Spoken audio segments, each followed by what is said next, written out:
Hi, Dr. Essie. Hello. Thank you so much for being here. I'm really excited to have you and to talk about everything that we have today. I'm going to go straight into my first question. Who is Dr. Essil in one word? Sensitive? Why is she sensitive? Now, my students might disagree, but anything makes me cry, actually. As much as I seem tough from the exterior, but I'm actually a very sensitive person, and anything can trigger my emotions. Unless I'm in the class. This is something else. You have to differentiate between your personal character and then your teacher-professor character. I have to. And I do have the ultimate job that lies on my shoulders is to ensure that the generation that I am graduating is a generation that can exhibit characteristics which are suitable to the job market and 100%. career-wise. Get them ready for the real world, basically. Okay, so let's go back to where you started. So can you tell us why you decided to pursue an education and a career ultimately in environment and health? I think the same as most of the people of my age, we were also focused on a medical degree. So I was like, I'm going to become the doctor of the future, you know, and I went into pre-med, and then I'm like, no, I'm not cut for it. The smell of a hospital does not suit me. The idea of patients, I can't deal with it. And at that time, the environment was picking up, and I wanted something new that I can study and did not want to go into a classical major. Hence, the decision was I'll study environment, and I knew that I always wanted to help others in knowledge transfer. So I was interested in knowing whatever I can to be able to pass it on later on. So I did my bachelor, then went into my master's, and then it was like, I'm not going to stop midway. I don't want to stop midway. I either go to the end or it's kind of midway. So I decided that I'm going to go into the PhD, finish a PhD, and I always knew that I wanted to come back to academia and teach. More than research, more than admin, it's the teaching aspect of it that kind of made me pursue the PhD. And making a difference. And like you said, graduating a new generation. This is, I mean, it's a different feeling when you are able to pass on information or a piece of knowledge that sticks in the head of your students, and they are able to come 4 years later and tell you, we used what you taught us in class. Good feeling, I'm sure. It's really nice. So then that brings us on to your teaching style. How is your teaching style, and how do you like to inspire your students, environment and health? I tend to stick away from the classical way of teaching that we were taught 10 years ago. I'm not going to tell you my real age, but we'll stick to 10 years ago. Nowadays, it's not about a PowerPoint and memorizing the content of a PowerPoint. It's all about practicing. Okay, I emphasize a lot when it comes to practice what you learn. Okay, so if I discuss a concept in class, any associated assignment would be practical. I tend to, again, stay away from a research paper. Okay, go out, try the concept, try implementing it, and come back. I'm high when it comes to awareness campaigns, students trying to figure out awareness campaigns. I'm high on community work. Go out and start being involved with the community, practice what you got in class. And I always tell my students, it's not about being an A student. It's about being a happy student in class. I love that. Okay, yeah. So just be happy in class. Moreover, you're not gonna like all your courses. There are some courses that you're gonna excel and you're gonna score an A, and there are some courses that you're gonna score a C maybe. Okay, but go back and try to understand, why didn't I do well in that course? Was it the projects? Was it the assignment, the exams? What happened? Okay, and a C does not define you, nor does an A define you. Okay, so spend your 4 years here wisely, enjoy it as much as you can in class and outside the class, Yeah. because the university experience is not only educational. Big chunk is class, education, grades, but also there's the social life, getting to make friends that some of them are going to become lifetime friends. Yeah. Enjoy the experience of it, okay? And treat your instructors as your mentors, because we've all been there. I've sat in a class, I've got an A in one course, I flunked another course. It is normal. We've always... It's very reassuring hearing that from a No, professor, because I feel like normal. professors are seen as like can do no wrong, straight A's, but you bring a side of like realism to it. We're humans. Yes, you're humans. Yeah. You know, but still, you make the best of it. We all stood in front of our professors' doors, okay, going in, asking for a bit of an extra grade here and there. We all missed classes. We all missed exams. Yeah. Okay, so take it as a whole package. So. This is the teaching approach over all. Yes, I am strict. Current students know that. Yeah. Those who graduated know that. Yeah. But it's not for my sake. It's for their It's sake. for their sake. I got my degree. Exactly. And I'm done. Your future is Okay? secured, and now you're trying to secure their future. Exactly. Okay? And I love what you said about wanting them to be practical, because I think what university often doesn't teach is, or doesn't prepare you for what's to come after you graduate, and you learn that on the job. So I think it's so important that you're teaching them to be practical from now and go out and involve themselves in the community and communicate and network with people in a similar field. And I think you learn when it's hands-on. Very. Because oftentimes it's like when you study and memorize things, how are you going to apply that in your future? You don't. Right, so this is a nice Add to it, style. memorizing alone was never helpful. No. We all forget. This is part of how we're built, Yeah. okay? So unless you understand the concept and you're able to try and implement it, it will never stick in your head. Moreover, now, all of these career or workplaces, they no longer look at a degree solely. No. Okay, they're going to look at your Experience. soft skills, experience. What did you do that makes you stand out?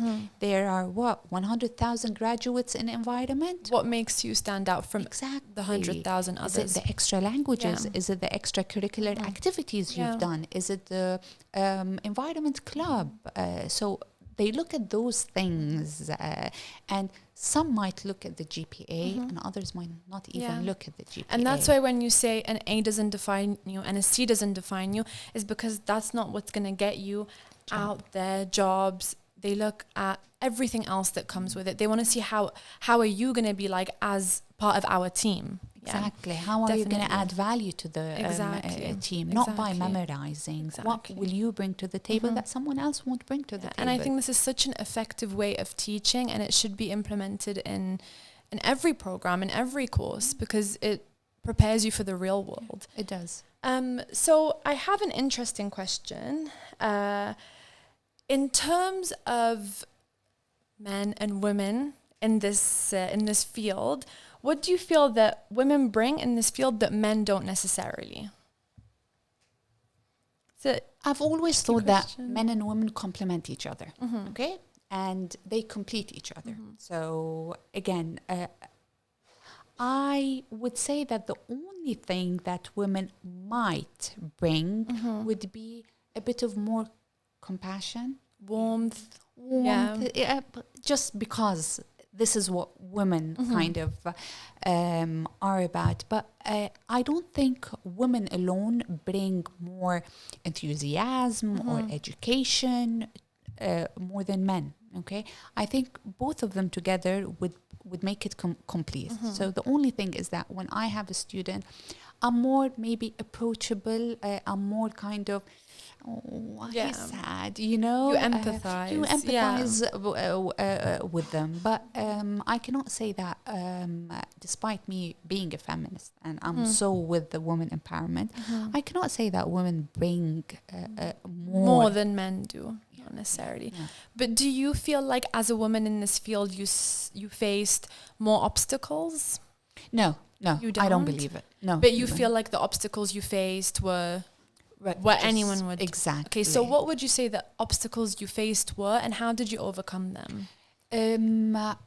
And again, those obstacles are things that the future generation will also face. Again, a fresh graduate without a job, which is normal. Okay, no one said you're going to find a job within 2 weeks or a month of graduation. And Sometimes it's even a year. exactly, It's a very long time. Exactly, and I always tell them, enjoy what you have. The job will come sooner or later. Yeah, it will it come. will. Okay. In the meantime, you're without a job. Go do an internship. Add it. Okay. Yeah. Don't stick just with the university internship.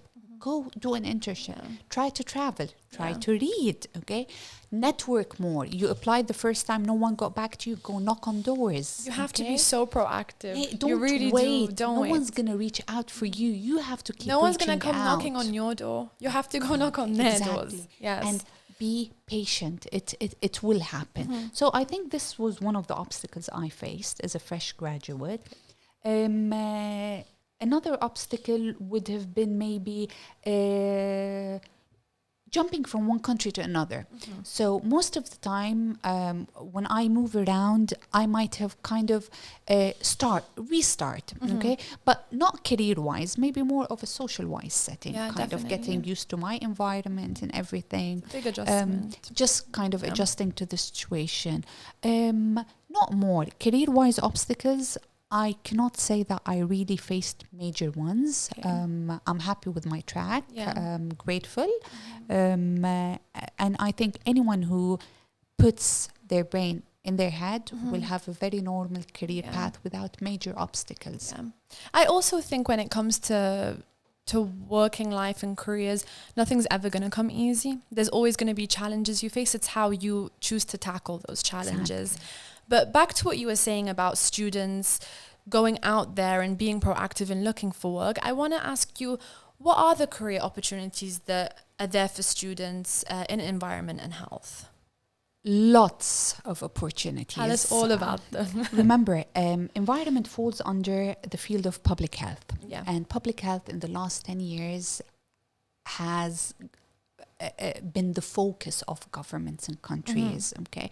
Because you've got health and environment, and they're always hand in hand. You cannot have a healthy population without a healthy environment, okay? So they're hand in hand. Who are those entities who are interested in both environment and health? You're talking about international organizations, okay, such as WHO, such as United Nations Environment Programs. You're talking about governmental entities such as ministries of environment, Ministry of Climate Change and Environment in the UAE. You're talking about non-governmental organizations such as Doctors No Borders, such as Oxfam, such as Greenpeace. Research centers, academia, municipalities, consultancies, and we're talking about different environmental consultancies, companies that work with solid waste, that work with occupational health and safety, construction, green energy.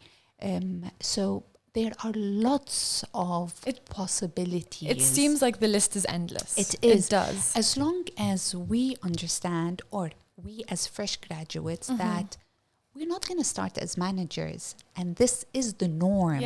Okay, so we all start as at the starting point. Whatever the title is, an officer, it's a starting point, and then you grow and you walk your career ladder. You don't go in the first job as a manager, and you do not reject an offer because it's not a managerial offer. Everyone I think has my to first start. managerial offer was 10 years after I graduated, and I had a PhD. But I was like, no, I'm going to start from the beginning, step by step. So when I arrive the managerial position, I'm ready for it. I'm well equipped for it. No one starts at the top.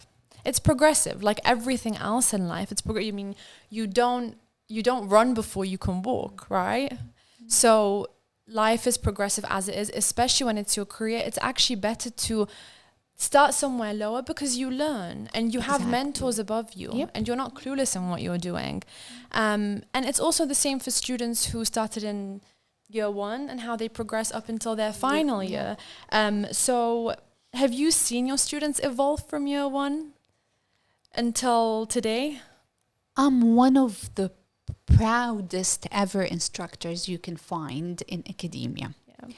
These students are my kids. Oh, that's really sweet. The way Yeah. they joined in the first year and how or what they've become in their fourth year upon graduation is amazing. The tips, the advices they took on board throughout their academic progression with me makes me not only proud, makes me happy and makes me resting assured that these students I can depend on in 10 years' time, that I did the right thing. Yeah. Okay. The way they think, the way they discuss in class, the way that they stand and present, there has been a big difference from the first year presentation and the final year presentation. And again, that's There- progressive. They couldn't start there with all that confidence. Exactly. They had to be advised and have that mentoring and get the their- experience. Their to, self-confidence Yeah. when they stand in front of me by their fourth year is just Yeah, amazing. it And the is. things they are now able to sit and discuss with anyone from the public or Yeah. engage in a debate about their area of expertise. Again, once again, it makes me very comfortable to know that this is a generation I can depend on in 10 years' time.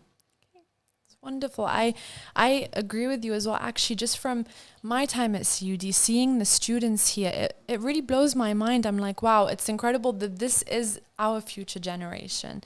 It really is. They never fail to amaze me. You know, it's really so wonderful. I wanted to ask you, what do you think are the qualities or beliefs that one should have to enter and succeed in this field? There are the usual qualities that any program needs.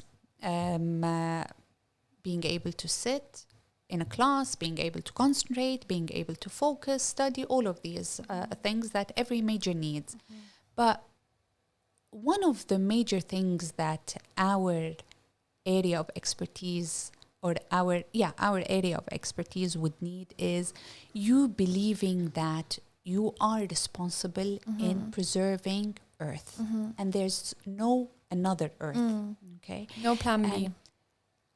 and we are obliged to hand over this planet to the future generation, our kids Yeah, and of course. grandkids, the same way we received it, if not better. Yeah.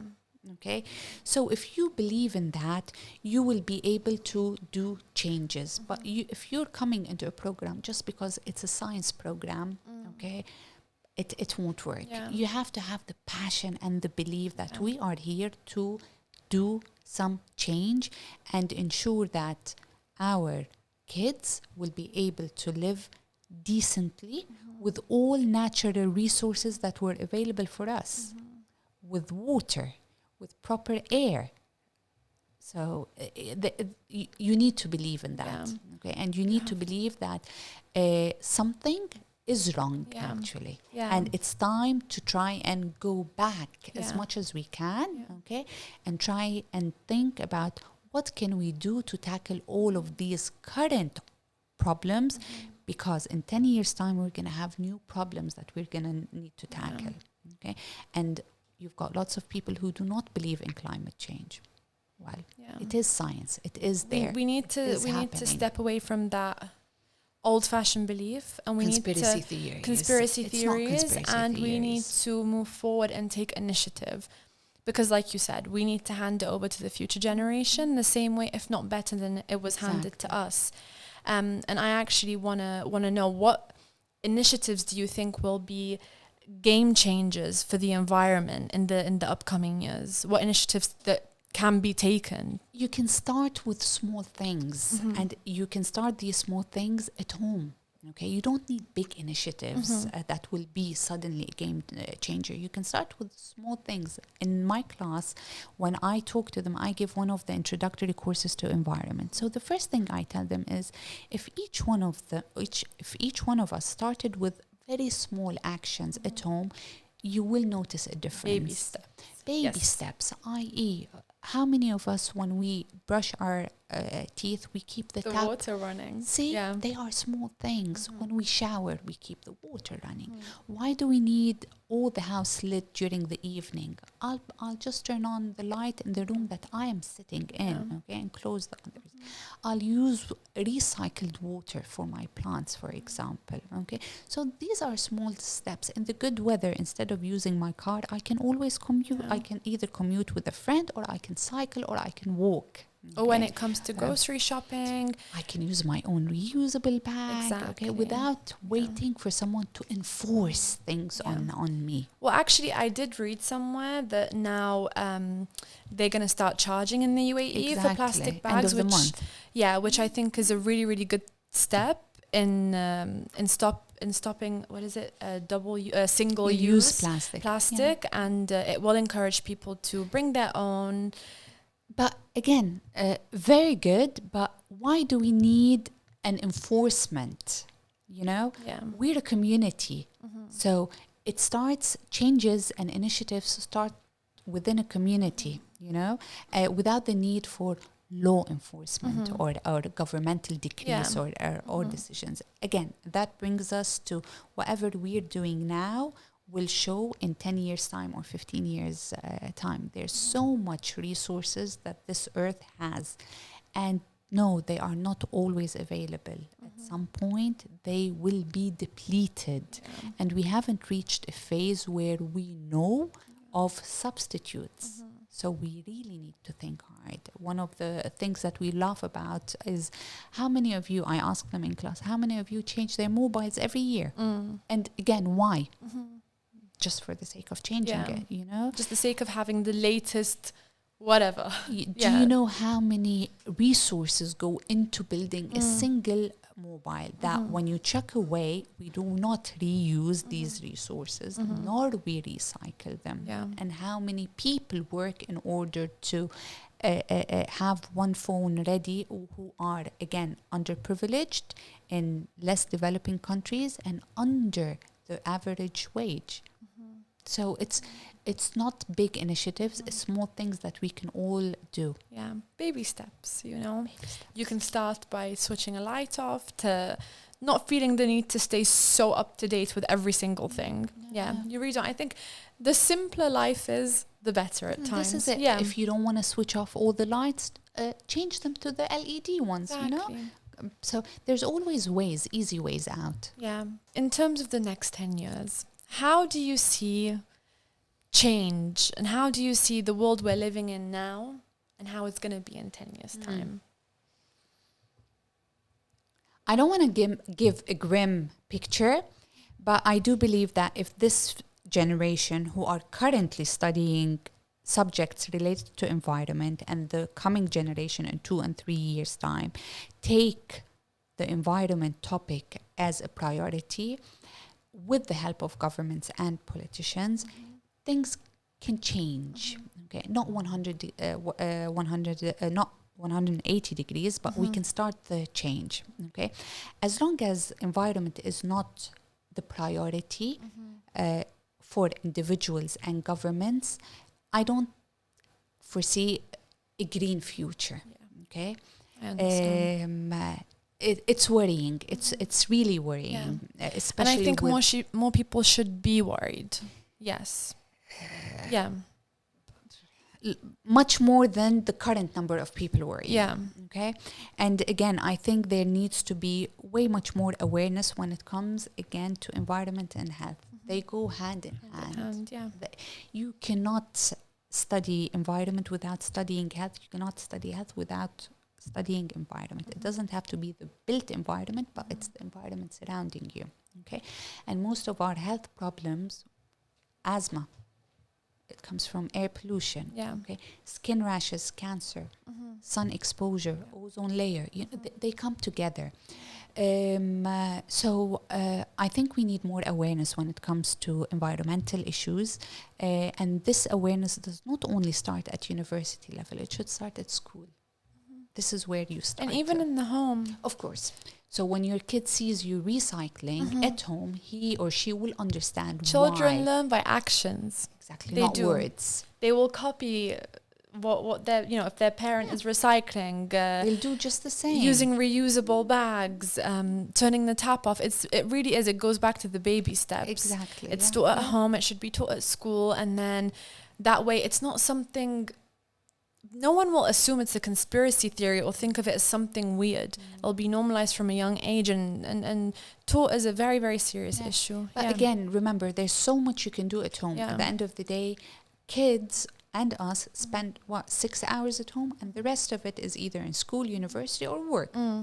So any action needs to be coupled. So it's university and home, schools and homes, hand in hand, working in parallel. Okay, in order for these youngsters, by the time they're 18, okay, they know what's going on. Okay, and they're ready. Yes, they're ready exactly to make the change that we might have not been able to do because we were not educated early enough. We didn't have that type of information. No, we didn't. So it was economics, politics, medicine, engineering, okay? Exactly. And no one thought about the environment. We took it for granted that we live on the earth. Whatever is on earth is for us, and we can use it unsustainably, which is wrong.